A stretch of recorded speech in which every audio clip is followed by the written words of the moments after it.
welcome to Justice. I'm Judge Jeanine Do. Thanks for being with us tonight. And now to my open. The presidential election in 38 days now comes down to the battle of political corruption versus truth, where one candidate chooses political correctness, the other brave enough to state the obvious. One says things not politically correct, not run through the prism of the contemporary political lens. The other says things that are, oh, so perfectly politically correct, considers words carefully, filters them, and then flat out lies to our faces. All the while, anarchy on our streets, riots against the one line of defense that separates us from chaos, kids shot on playgrounds with little notice, and virtually the same number of people killed in one city, Chicago, than died in the Iraq War. And now global terrorism enters the homeland.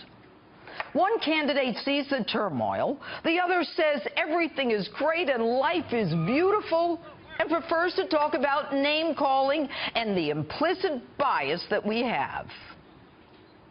Lester, I think implicit bias is a problem for everyone, not just police. I think, unfortunately, too many of us in our great country jump to conclusions about each other. And therefore, I think we need all of us to be asking hard questions about, why am I feeling this way? Isn't that nice? It's not so implicit, Hillary, when you call tens of millions of Americans who disagree with you every name in the book. You call us deplorable, and you tell us we are not America. Who then is America, Hillary? The people you're bringing in from other parts of the world? But no, you're worried about Donald Trump's name-calling 20 years ago. Now, you asked yourselves, folks, what's that got to do with anything? And you compare that to a Secretary of State who lies to us over and over, plays fast and loose with our nation's highest secrets, drones and satellite locations, for which others, not so powerful and connected, are prosecuted. What's more offensive, words or actions? A woman who ensures no one finds out what's going on in our State Department, who along with her cabal are wheeling and dealing between the State Department and her so-called charitable foundation, and when caught, evidence is destroyed with hammers and bleach pit. A woman who runs the State Department like a private piggy bank, missing $6 billion during her tenure. You tell me what's worse. Name-calling or lying to grieving parents as their sons' bodies lay cold in caskets at Air Force Base, at Andrews Air Force Base, and then turning around and calling those very same parents liars. Like your husband, Hillary, impeached for lying, perjury, and obstruction of justice, you do it with arrogance and righteous indignation. And although he may be impolitic, and while I am not a fan of things he said 20 years ago about a woman under a contractual obligation to maintain her appearance, your history with women is all about destroying them. When you represented a pedophile who raped a 12-year-old girl, raped her into a coma for 5 days, her reproductive organs destroyed, you not only laughed when your pedophile client passed a lie detector, but you trashed an innocent sixth grader, a victim, saying with no factual basis she sought out men like her rapist and she was mentally unstable.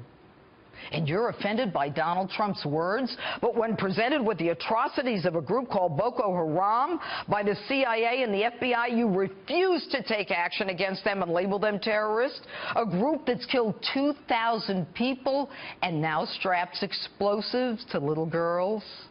Might your relationship with your friend, Gilbert Chaugary, a convicted Nigerian land developer who gave tens of millions to you and your foundation and global initiative, be the reason?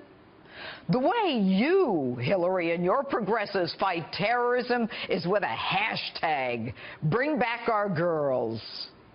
You don't support women, you destroy them. Whether it's all the women who accused your husband of serial marital infidelities, sexual harassment, or, yes, rape.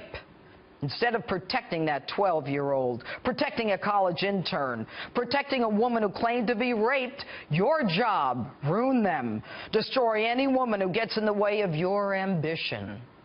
None of it the predator's fault.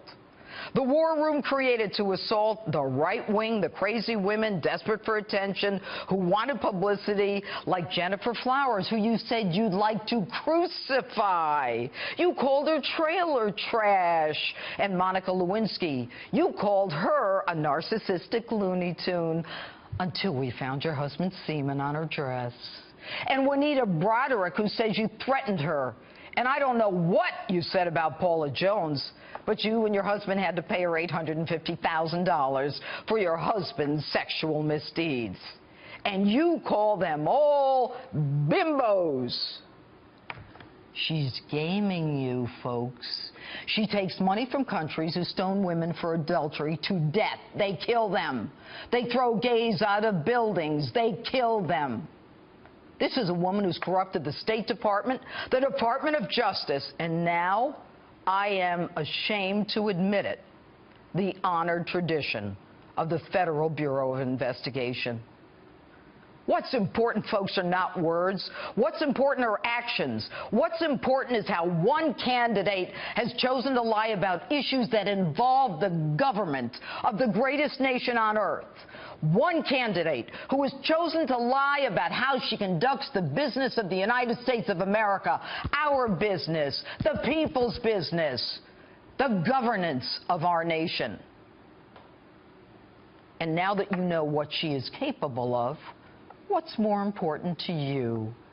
Political correctness or the truth?